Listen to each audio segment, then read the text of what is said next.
Yesterday's prophecies, today's headlines. This is the HAL Lindsey Report.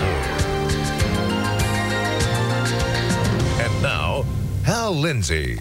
Good evening, and welcome to this edition of the HAL Lindsey Report. What I share with you this week may not seem so important or dangerous at first, but listen carefully. The threat to our nation that I'll cover in my main report tonight is enormous. In our new rapidly changing electronic digital age, this threat poses catastrophic dangers to our nation.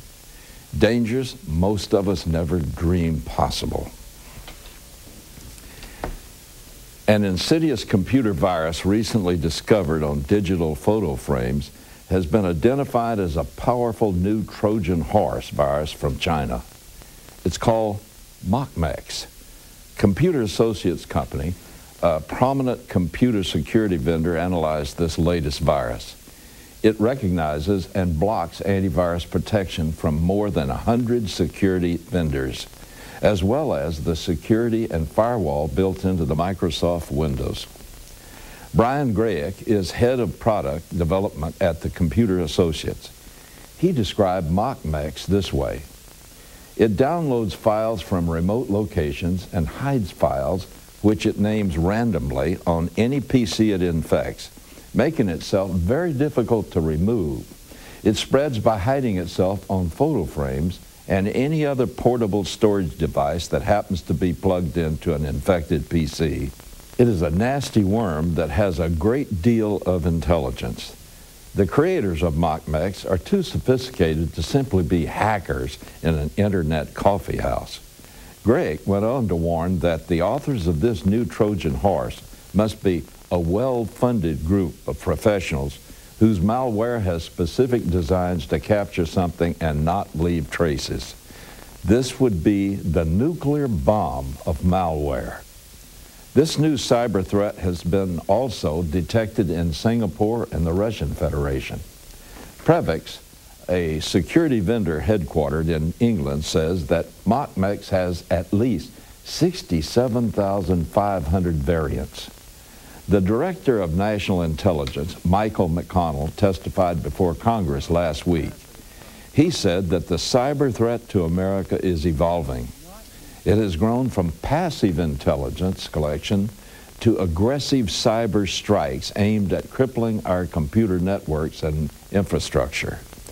McConnell told the House Intelligence Committee, threats to our information technology infrastructure are an important focus for this community. We assess, as we have assessed for a long time, nations such as Russia and China long have had the technology capability to target U.S. information infrastructure for intelligence collection. And what I want to emphasize here is intelligence collection. Last year, Chinese military hackers penetrated an unclassified network close to Defense Secretary Robert Gates. China's information warfare capabilities are the function of the People's Liberation Army, 4th Department. Many of the Chinese hackers are actually acting on direct orders from Beijing. McConnell noted that the threat is not merely that somebody might steal our secrets. He told Congress some countries and potentially terrorist groups could target our information infrastructure systems not for passive intelligence collection, but for degradation and destruction. Last year, a cyber attack against Estonia was traced back to Russian government servers. The New York Times called it the first war in cyberspace. The attack shut down Estonia's government websites and crippled the country's digital infrastructure. Estonia's biggest bank, Hansa Bank, posted losses in the millions of dollars as a consequence of the attack. The Russian government denied any involvement, but the lesson was clear. If you don't own a computer, you probably aren't all that concerned about cyber warfare. And even if you do, chances are you still aren't too worried. Even if somebody hacks into your computer, it isn't likely you've got the plans for a nuclear bomb sitting on your desktop. The enemy hacking into our government's computers to get secrets is certainly a scary prospect. But most people don't feel it affects them individually. But the attack on Estonia proves otherwise. It was aimed at shutting down the entire digital infrastructure of the country. And when it impacted Estonia's largest bank, it affected everyone who dealt with that bank. If my use of the phrase infrastructure makes the problem sound too obscure and non-threatening, consider this. America's digital infrastructure has become as real as its bricks and mortars infrastructure, and vastly more important. An attack on the nation's air traffic control system would endanger every commercial aircraft in the air and cause many to crash. And this without a hostile shot fired. An attack on a major city's traffic control system would strand hundreds of thousands of motorists and clog the national transportation system. A cyber attack on a city like, say, Los Angeles would cut it off as effectively as a siege. It would virtually shut off the delivery of food, water, and fuel. It would snarl traffic so badly that few people could escape the city. America's communication system is almost entirely digital. Hacking into the satellite network would blind our defensive systems, shut down television and cellular phones, and most radio. It would render our GPS-guided weapons arsenal useless, including our ICBMs and anti-ballistic missiles. It would blind us to incoming ICBMs. The national power grid, on which everyone depends and which is almost completely managed by computers, is equally vulnerable. Imagine the elderly in high-rise buildings trapped in their apartments without working elevators, or trying to survive the heat without air conditioning, or cold without heating. Remember, they have no windows in many of these buildings. Hospitals would be forced to depend on minimal electricity provided by emergency generators. America's economy is almost entirely based on the digital transfer and storage of information. Apart from the cash in your wallet or purse, the rest of your money is on a computer hard drive somewhere. Metropolitan fresh water supplies and sanitation treatment are controlled by computers. Now, I don't need to elaborate on the consequences if those systems are brought down. In their 2007 report, Symantec, a computer security company, said at least 20 countries have been developing ways to use the internet as a weapon, mostly targeting the United States. A similar report from the antivirus company McAfee says that China is at the forefront of cyber warfare. China has been accused of cyber attacks on India and Germany and the United States. And from at least 2003 to 2005, a series of coordinated cyber attacks hit the U.S. military, government, and contractor websites with reckless abandon. Perhaps one of the most important milestones in the growing trend toward cyber war was the 1999 publication in China of Unrestricted Warfare, a book authored by two colonels in the Chinese People's Liberation Army. In it, they argue that access to the internet has removed traditional boundaries and expanded the arena beyond traditional war techniques and strategies. They wrote, "This kind of war means that all means will be in readiness, that information will be omnipresent, and the battlefield will be everywhere. It also means that many of the current principles of combat be modified, and even that the rules of war may need to be rewritten." Do you suppose China's advances in cyber warfare have been helped by the American supercomputers Bill Clinton allowed China to purchase during his administration? Unfortunately, he sold supercomputers to Russia, too. Thanks, Bill. I'll be back after this message. Folks, many of you have written to ask about our new Watchman on the Wall baseball caps. Boy, are they great conversation starters. And they're available in either navy blue or khaki tan. It's simple. Just send a gift of $25 or more, along with your name, mailing address, and color preference, either navy blue or khaki, to HAL Lindsey Media Ministries, P.O. Box 1475, Palm Desert, California, 92261. Simply ask for your WOW cap. Tell us whether you prefer navy blue or khaki tan, and include your name and mailing address, and get ready to get noticed. The Bush administration has suspended plans to develop joint space ventures with China.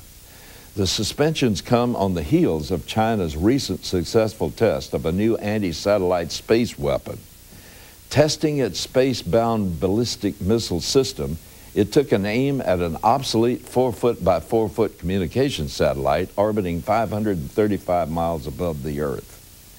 The Chinese missile scored a direct hit on the target, blowing it to bits, creating more space debris and increasing the risk of collisions between the debris and other orbiting satellites. According to NASA spokesman Jason Sharp, China's missile test violated an understanding reached by President Bush and Chinese President Hu Jintao during an April summit.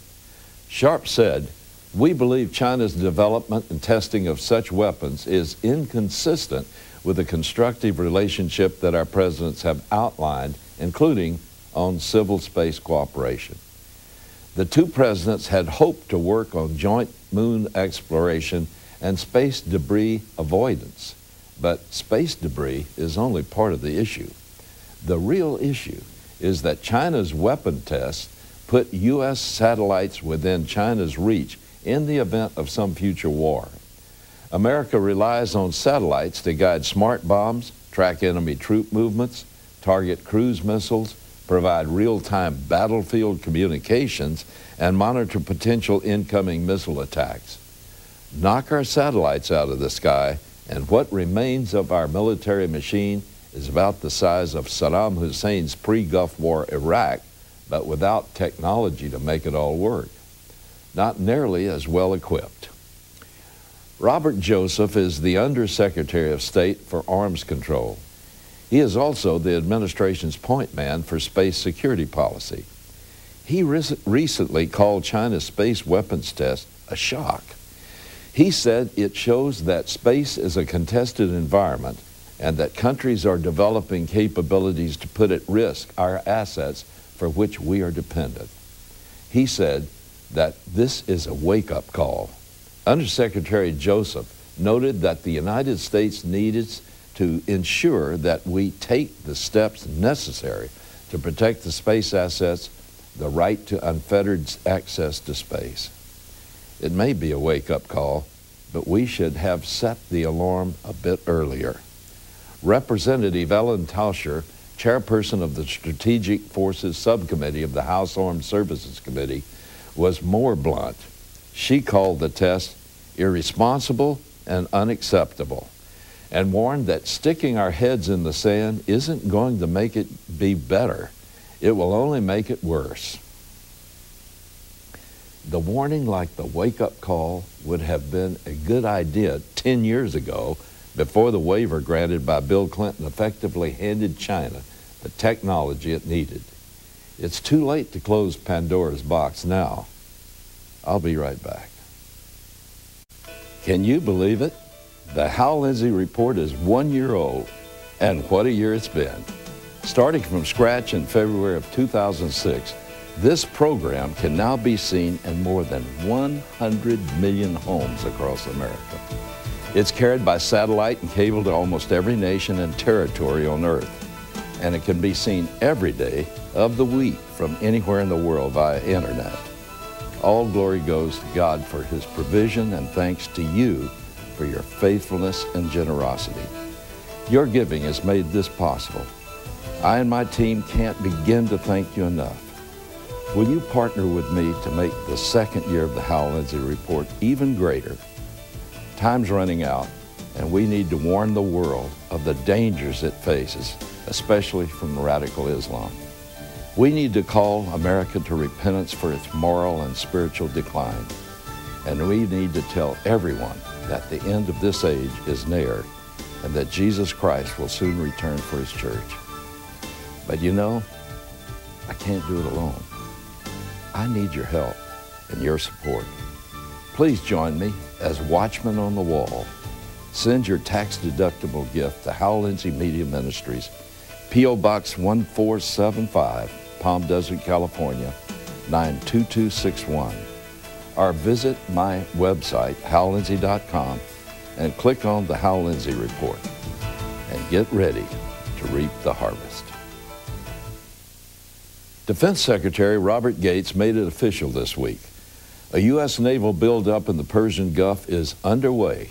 The United States plans to position and maintain 2 complete aircraft carrier strike groups in the area. Altogether, the U.S. naval presence will include more than 50 warships and support vessels. One carrier group has already been deployed in the Gulf. The second group, led by the USS John C. Stennis, is expected to arrive over the next few weeks. Officials said the Bataan Expeditionary Strike Group will also sail into the Gulf. The ESG, consisting of 7 warships manned by 6,000 sailors and Marines, will perform maritime security and other missions. This is the largest U.S. naval buildup in the Persian Gulf since the 2003 invasion of Iraq. Secretary Gates explained, "The purpose of that is simply to underscore to our friends as well as to our potential adversaries in the region that the United States has considered the Persian Gulf and that whole area and stability in that area to be a vital national interest." He denied the buildup meant the U.S. was planning to go to war with Iran. Instead, Gates said it's meant to warn Iran not to interfere with U.S. efforts in Iraq. What we are trying to do is, in Iraq, counter what the Iranians are doing to our soldiers, their involvement in activities, particularly these explosively formed projectiles that are killing our troops, and we are trying to get them to stop their nuclear enrichment. But U.S. denials don't seem that convincing. If the idea is to convince the Iranians to mind their own business and stay out of Iraq, then why tell them we're only bluffing? On October 30th, 2000, Congress established the EMP Threat Commission. Its job is to assess the vulnerability of the United States to an electromagnetic pulse, or EMP, attack on the homeland. An Iranian military policy paper entitled Electronics to Determine Fate of Future Wars was published by, now this is a tongue twister, Nasriya-e-Siasi Nazami in 1999. It proves that Iran has been giving the military value of an electromagnetic pulse serious consideration. Nazami wrote, "Once you confuse the enemy communication network, you can also disrupt the work of the enemy command and decision-making center. Even worse, today when you disable a country's military high command through disruption of communications, you will, in effect, disrupt all the affairs of that country. If the world's industrial countries fail to devise effective ways to defend themselves against dangerous electronic assaults, then they will disintegrate within a few years. American soldiers would not be able to find food to eat, nor would they be able to fire a single shot." Note that the Iranian policy papers specified American soldiers as the targeted enemy. In the late 1990s, Iran conducted several of what the West considered to be failed tests of its Shahab-3 medium-range ballistic missiles. In July 1998, U.S. satellites detected the mid-air explosion of a Shahab-3 over Iran. GlobalSecurity.org reported that the rocket exploded or was detonated about 100 seconds into the flight, either because of a mishap or because the Iranians, satisfied with its performance, detonated it by remote control. Globe Security later reported that Iran conducted a third test launch on 21st September 2000, but the missile apparently exploded shortly after liftoff. And again, Iran conducted an unsuccessful flight test of the Shahab-3 medium-range missile in July 2002. Each of these failed tests ended at approximately the same altitude, between 180 and 200 miles above the Earth.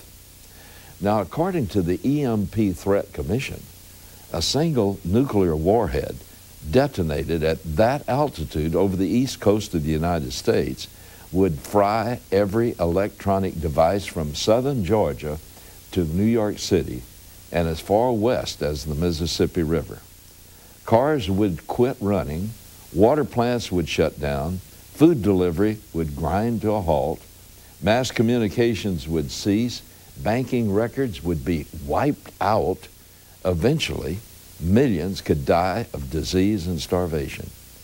An EMP attack would come without warning and almost without notice. Most people wouldn't even notice the flash in the upper atmosphere. There would be no noise, no fallout. It would seem like a normal power outage at first.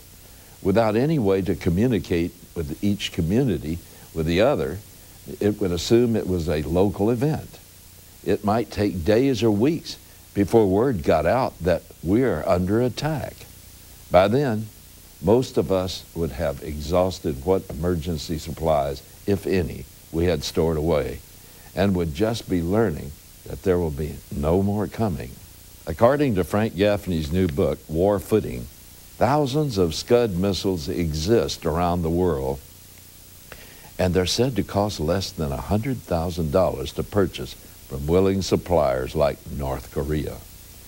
In December 2002, a North Korean ship was intercepted temporarily as it prepared to deliver 12 Scud missiles to Yemen.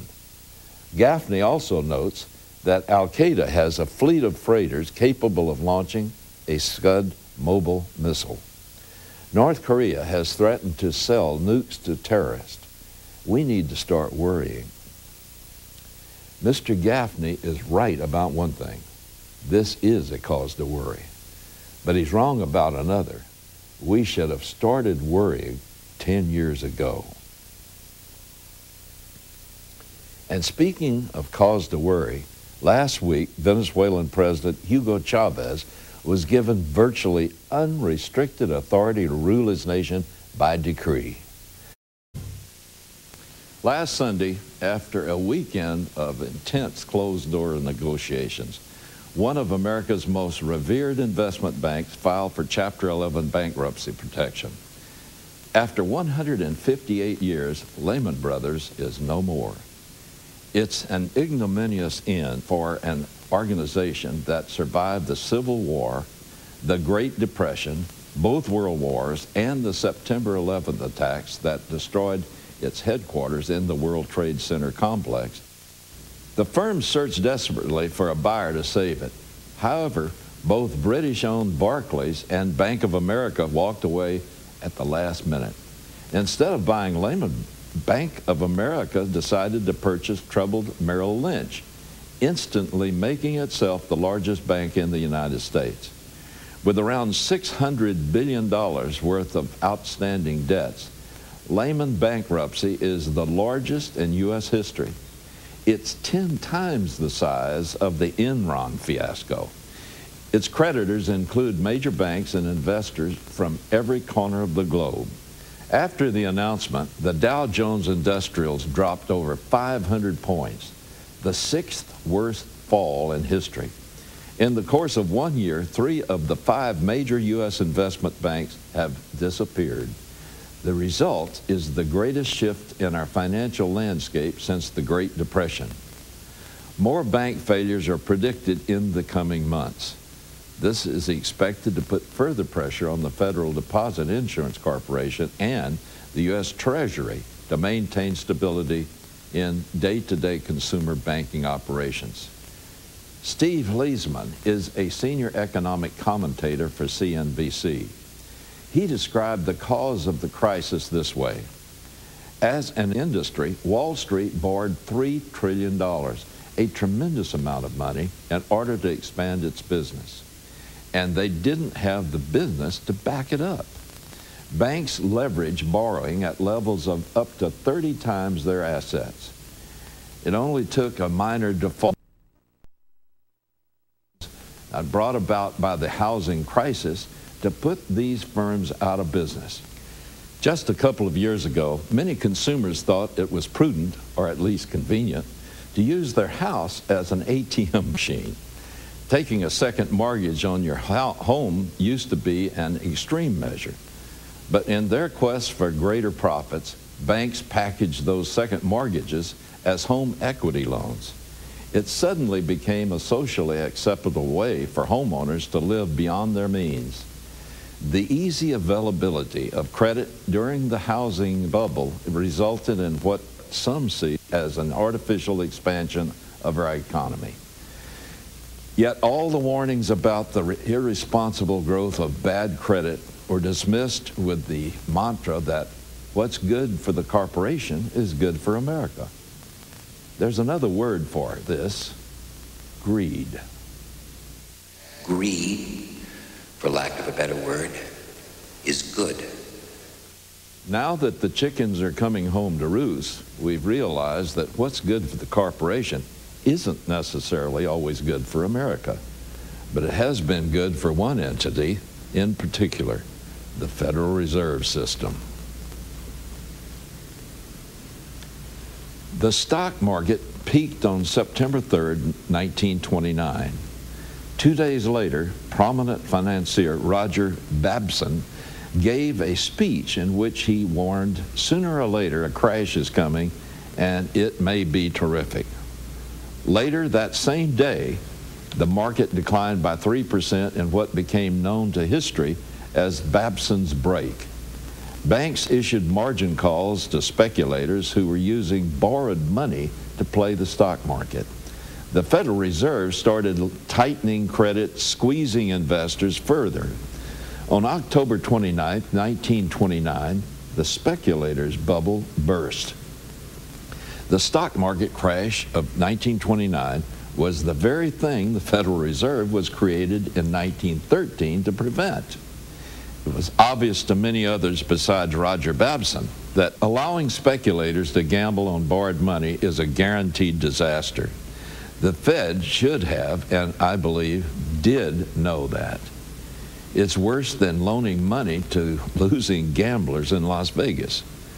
But the banks that together owned the Federal Reserve were making too much money off the speculators to put on the brakes when the slide began. Indeed, the only ones to make any money during the Great Depression were the Federal Reserve banks and their predominantly foreign directors. Strong banks flourished, weaker banks failed in an economic survival of the fittest contest. The only ones that survived were those linked to the Federal Reserve. In one fell swoop, they centralized the banking system under their total control. In a speech in 2002 to mark the 90th birthday of economist Milton Friedman, current Federal Reserve Chairman Ben Bernanke admitted that the Fed was responsible for the crash of 1929. After his more arcane explanations of the various blunders of the Fed made during the lead-up to the crash, he concluded by directly addressing Mr. Friedman. Regarding the Great Depression, you're right. We did it. We're very sorry, but thanks to you, we won't do it again. Oh, yeah? The current subprime mortgage crisis is another one of their textbook management by crises scenarios. It doesn't take an economic genius to figure out what happens when banks start making 120% mortgage loans at subprime rates. In case you don't know, a subprime rate is a higher interest rate charged to individuals who would not typically qualify for a loan at the prime or lower rate. Often these borrowers are turned away from traditional loans because of their low credit scores or other factors that suggest they have reasonable chance of defaulting on the debt repayment. The higher interest rate translates into tens of thousands of dollars worth of additional interest payments over the life of the loan. Ironically, The borrowers who can accept those loans are usually the ones who can least afford them. Eventually, those rates rise, and so do the mortgage payments. To a homeowner who can already barely afford his house payment, a 2-point uptick in his mortgage rate puts him over his limit. And since he financed 120% and has none of his own money tied up in the property, it's cheaper just to walk away and let the bank have it. The lenders knew the risk, but the immediate profits were high enough to justify it. The Fed knew the risk, but the profits were high enough to justify the risk. The Federal Reserve is run, after all, by the bankers who represent the banks they own. And it was the banks and the bankers who then, as now, had the most to gain. You know, that's kind of self-dealing, isn't it? Lehman Brothers filed for bankruptcy as a consequence of the collapsing subprime loan market. It will be the largest collapse in the history of the world. This means that banks around the world that invested with Lehman Brothers are taking a hit. Insurance companies like the failing AIG that issued non-performance policies will run out of money before they run out of claims. The U.S. government recently bailed out Fannie Mae and Freddie Mac. But what about all the other banks that have already failed? Where was the Federal Reserve? Last week, former Federal Reserve Chairman Alan Greenspan called the current financial crisis a once-in-a-century event.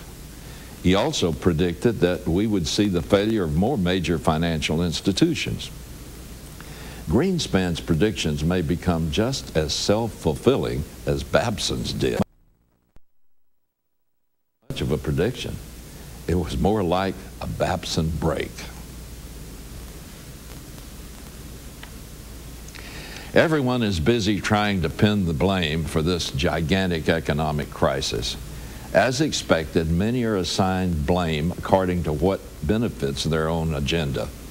It's important to soberly look at what is taking place and why.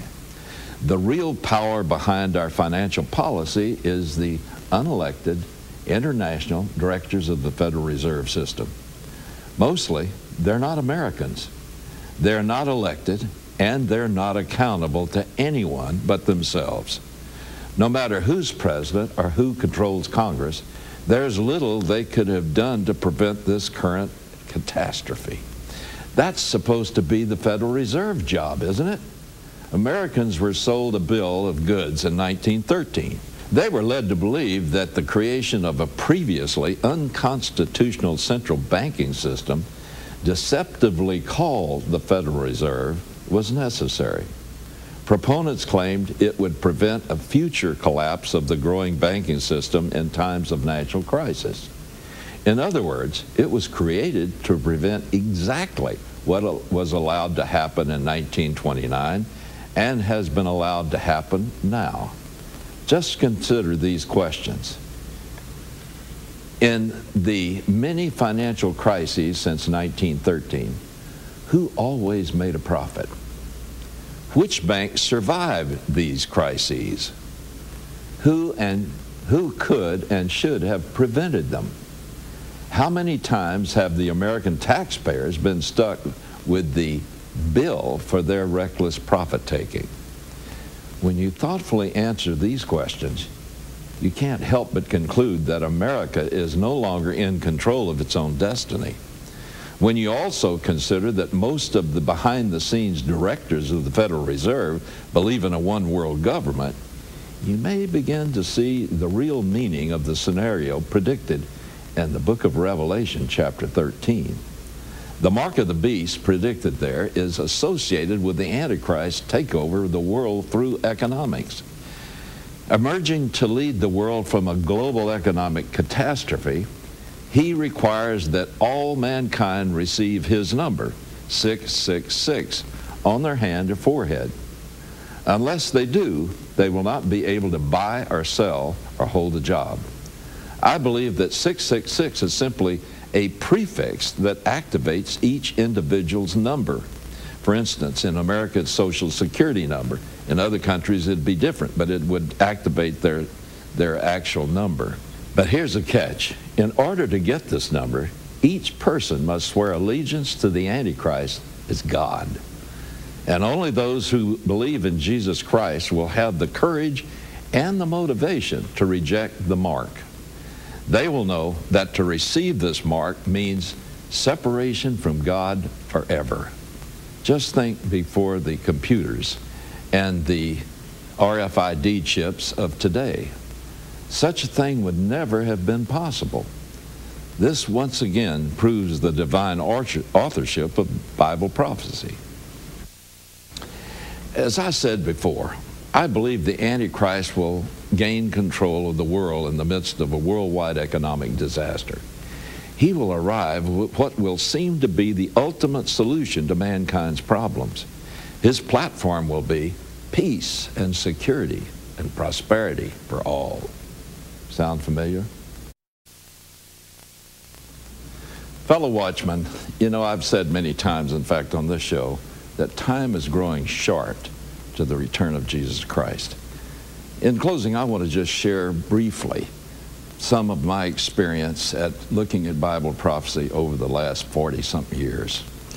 First of all, way back in the 60s, I saw that the Soviet Union was rapidly becoming a dominant power in the world. And by the 70s, it looked like they would take over the hegemony of the world.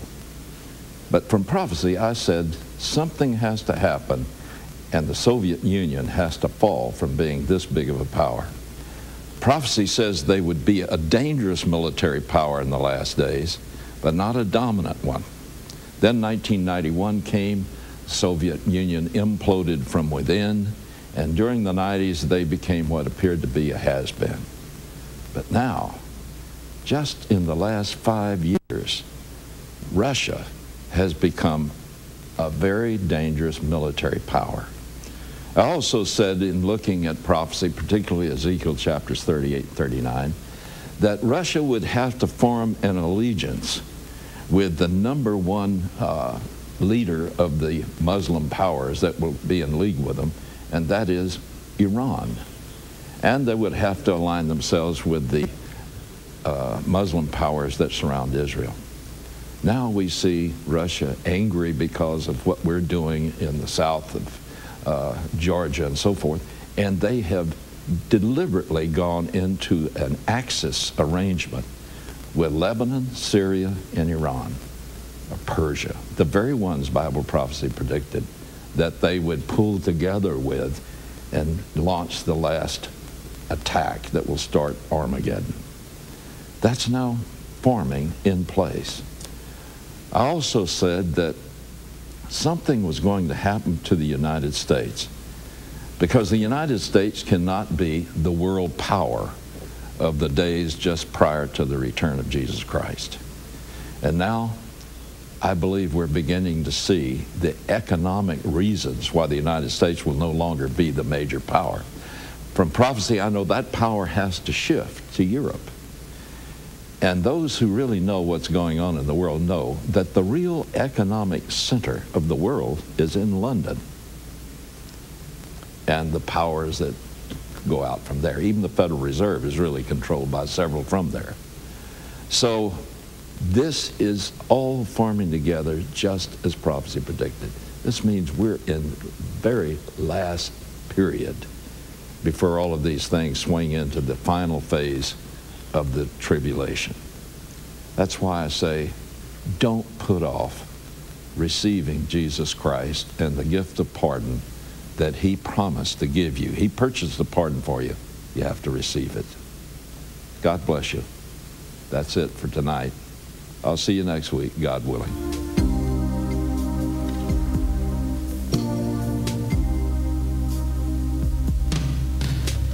You've been watching the Hal Lindsey Report.